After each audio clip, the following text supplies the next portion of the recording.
আপনি যদি নিজেকে পরিবর্তন করতে চান তাহলে প্রথম যেটা করতে হবে সেটা হলো গিয়ে মানুষের সমালোচনা ছেড়ে দিতে হবে।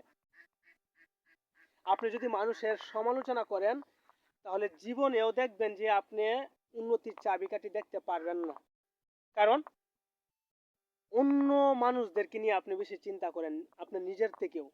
যে ব্যক্তি নিজের থেকেও অন্যকে নিয়ে চিন্তা করে সে কখনো নিজের লক্ষ্যে পৌঁছাতে পারে না। এটা খাতা কলমে লিখে রাখতে পারেন। তো এই জন্য আমি বারবার বলি যে নিজের কাজের প্রতি ফোকাস দেন। আপনি যেটা করতেছেন সেটা অ্যাটেন্টিভ হয়ে করেন। আপনার আরেকটা বন্ধু লক্ষ লক্ষ কোটি টাকার মালিক হয়ে গেছে, সেটা আপনি দেখবেন না। সেটা দেখে আপনার ভিতরে লোভ লালসা নিবেন না। আপনি নিজে কোথায় আছেন, কোন জায়গায় আছেন, সেটা নিয়ে সন্তুষ্ট থাকেন, সেটার মধ্যে লেগে থাকেন। আর যদি সেটা তার থেকে বেটার কিছু পান, সেই জায়গায় চলে যান। তাহলে দেখবেন আপনার কেরিয়ারটা অন্যরকম হয়ে গেছে। কথাগুলি মাইন্ডের মধ্যে ঢুকান, তাহলে জীবন সুন্দর, চাওয়া পাওয়া থাকবে না।